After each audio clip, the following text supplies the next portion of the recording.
Welcome to Creativity with Kim, where everyone is welcome and creativity is for everyone.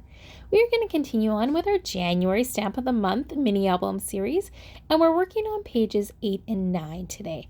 So we're using the Sweet Little Things January Stamp of the Month from Close to My Heart. You can find the link in the description box for this stamp set and all the supplies I'm using, as well as you can also find, here's the layouts we've done so far, the PDF for these little piggies album, which we're basing it on. So that's got the cutting guide and everything too, and the link for that is in the description box. So you can find all that information there.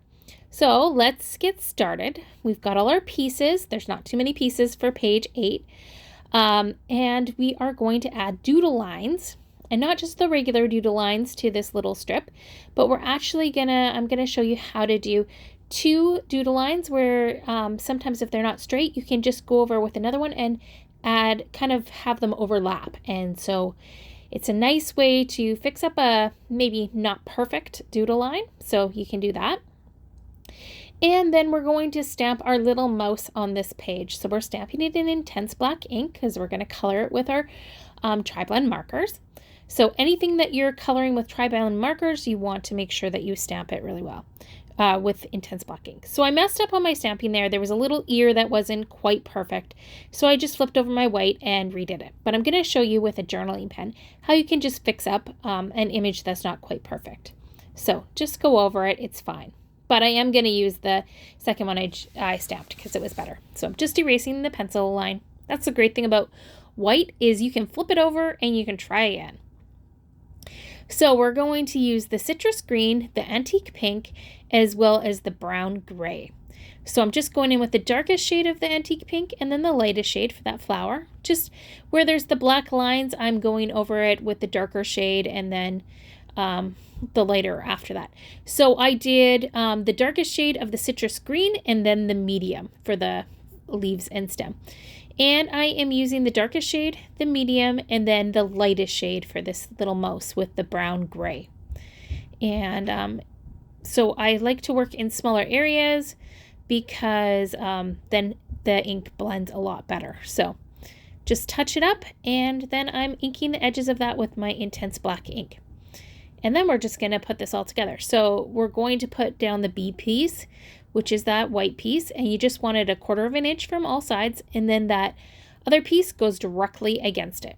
And we're going to add a couple of the clear sparkles, and we are going to color them with the darkest shade of the antique pink. So 3 of them, and I'm just sliding them off onto the edge of the page there. So that page comes together pretty fast, and I think it's really cute. So what do you think?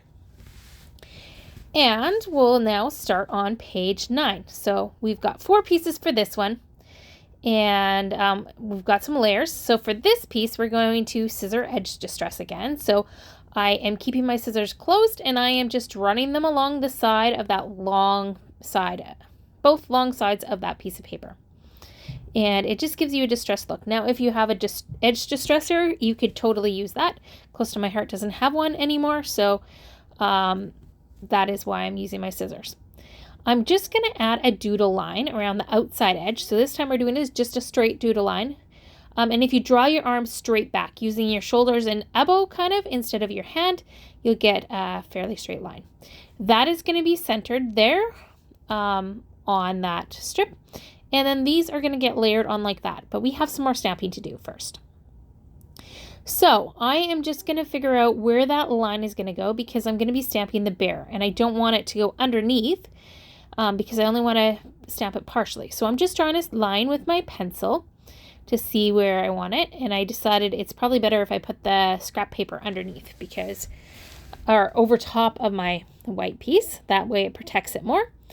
And just line that up, and I just want the bear, and it's kind of like his hand is about where I put the line. So there we go. Just rubbed the image a little bit so that I get a good solid impression. Make sure you have your foam underneath when you're stamping.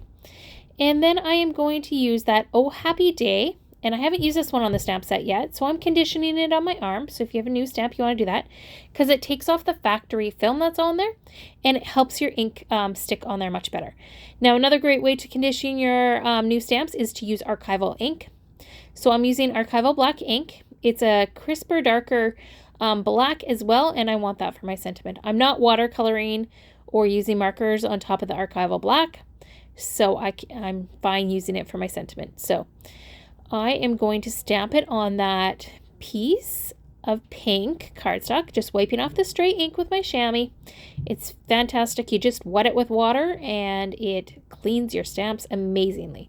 So just going to stamp that down in the middle there, and then I am going to show you how to dovetail the edges of that, which is a simple way. You'll end up with some staining when you use archival black ink on your stamps, but that just means they're used. They're still work perfectly fine. So just cut a little slit up the middle, however deep you want it, and then go from edge to that center point for both sides. And you'll do that on both sides of this strip. So that's how you dovetail. I find that it's a simple way to do it, and it works great for me. So I quite enjoy adding some dovetails onto my little images, and then I'm just going to add some straight lines. We're fairly straight lines. They're a little crooked, and for the little dovetailed areas, I find if I go from the center out to the corner, it works best. Erasing my pencil lines. Make sure you have a good white eraser to do that. And then we're going to color in that image. So to start with, we're going to do our P with the darkest shade of the light yellow. The flower is done with the darkest shade and the lightest shade of the antique pink. And I'm using the darkest shade and the medium shade of the citrus green for the leaves. And then for my bear, I'm starting with the darkest, doing the little black lines and little areas I want darker.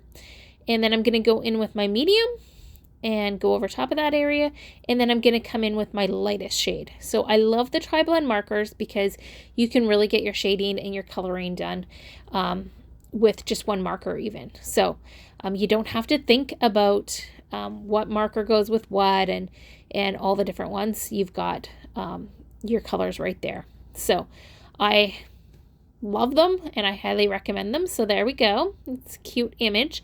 And I'm just inking up the edges of that piece with some black ink. And now this one is going to go right in the middle of that. And so it's about 3/4 of an inch from either side. And you've got 1/4 inch of the other.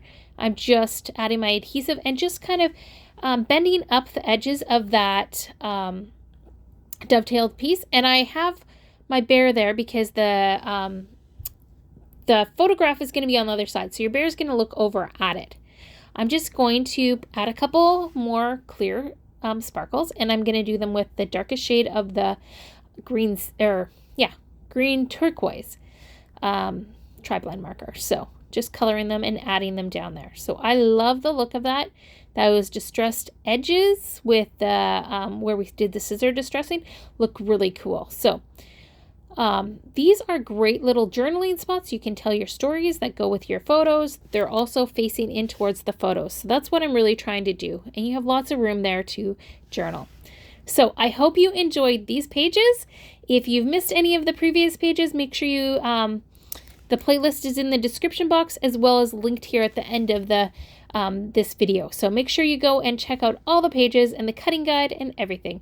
You can find all the supplies in the description box as well. And remember, the stamp of the month is only available for the month of January. Have a great day. Bye.